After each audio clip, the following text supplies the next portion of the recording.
Hey, what's up, everybody? This is Charles Sabansi. I want to welcome you guys to another episode of the Dreamers Pro Show, where we cover everything from sports, hot topics, classic debates, entertainment, and we give you guys a fresh perspective on things. And obviously, today we have another episode for you guys that I think you guys are going to enjoy. But before we get into it, please make sure you like the video and subscribe to the channel. Again, if you want today's full show, be sure to check it out on the Dreamers Pro podcast that we have pinned in the comment section below. It's streaming for free on Apple Podcasts and on Spotify.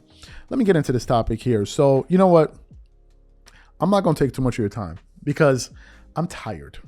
I'm tired of this Michael Jordan. It's exhausting. I think it's time we begin to start, turning the page and moving on to something else. Really, like, this argument has been going on for how many years now? It's so trite. It's so played out. And I just want to hear another tune, right? But nevertheless, some people are still trying to bring it up. What I've noticed is this, that I've noticed that the people that are advocating for LeBron being the greatest player of all time always find a way to bring up Michael Jordan in the conversation. And the irony in all of this, I never hear Jordan mention anything about LeBron and these guys. I don't hear Michael Jordan's agent or business partner going out there doing interviews talking about why Michael Jordan is the GOAT. I never see this happen. Jordan is just there enjoying his $3 billion. But meanwhile, on the other side, it's all it is. It's either if it's not Rich Paul, it's LeBron himself lobbying for himself. If it's not LeBron, it's Kendrick Perkins or some other person. And that's what happened. As you guys know, LeBron James had an outer-worldly performance just the other night against the Clippers where he was just absolutely in fuego. And I was like, man, this dude is unbelievable. Unbelievable. And I gave him his props the following day on the channel because he deserved it. And he played like, the top 5 player he is of all time. So anyway, he had an excellent outing. And then what happened? They discussed this, as we all would surmise, the following day on television. And then on ESPN First Take, Stephen A. Smith brought on Kendrick Perkins. So they're talking.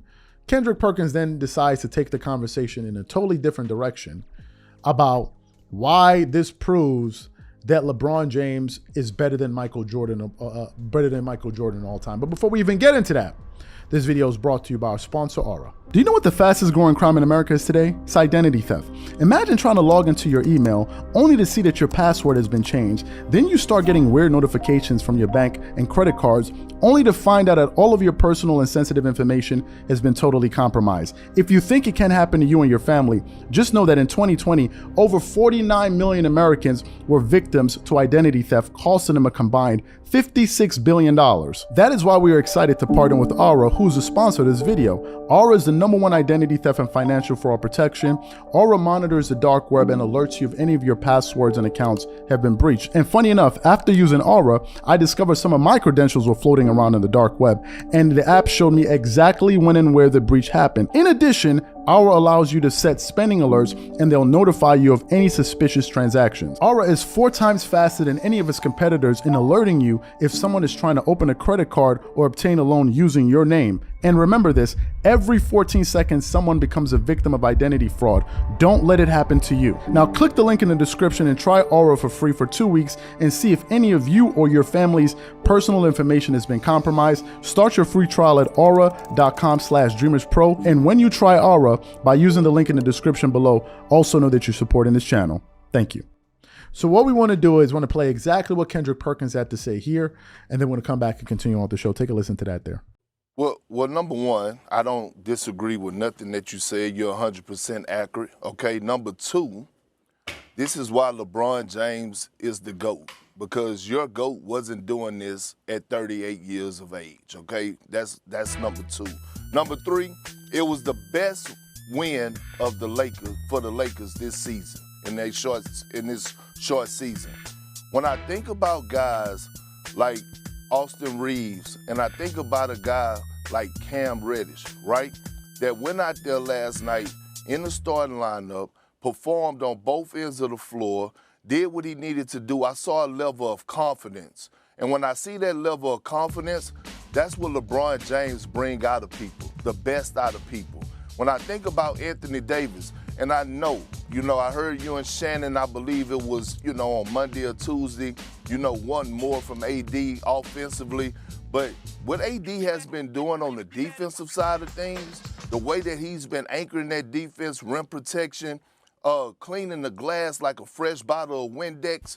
I mean, right now, he's one of the top candidates in the short season of making a run for Defensive Player of the Year. So It was the best win for the Lakers last night, especially because the Clippers had them in their been having them in their back pocket for quite some time. Now, this is a point I want to make. That damn LeBron James. Stephen A., we've been over the last 3 or 4 years since I've been working at the network, we have been searching and trying to find a new person to take over the throne of being the face of the league. And we can't put a finger on that yet. You know why? Because LeBron James is still the face of the league. And he proved that last night. Playing for one of the most historical franchises to ever exist in the Los Angeles Lakers, but to continue to do what he's doing right now, putting up those numbers, winning games, being clutch down the stretch, putting this team on his back, although we want him to pass the torch to Anthony Davis, and he's tried to pass the torch to Anthony Davis, but he is still the number one option, and he's still the face of the league. See, Molly, Stephen A., a lot of people will say, oh, the face of the league is the best player in the game. No, the best player in the game has switched up over the last 10 years, or 5 years. You have to, if you're the face of the league, this have to be a long-term thing. And right now, I don't see anyone taking this away from LeBron James until he decides to hang it up. So you heard what Kendrick Perkins had to say there.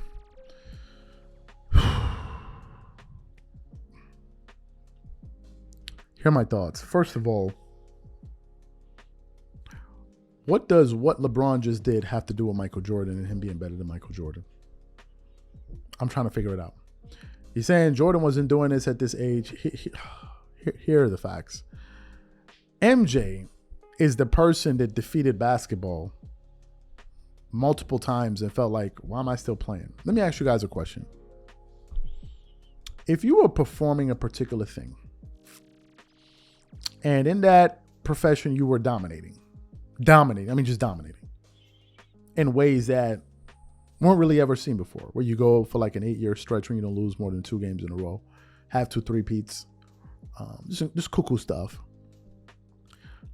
When you retire, won't you be retiring from the standpoint of, man, like, they can't beat me.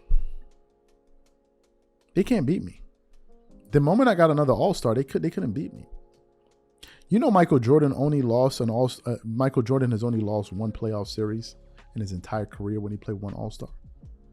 Let me repeat that one more time. Michael Jordan has only lost 1 playoff series in his NBA career when he played alongside at least 1 All-Star. Do you know Kobe Bryant and LeBron James, I think the number is like 10, 11 or something like that, when they played with at least 1 All-Star? Jordan only lost one time.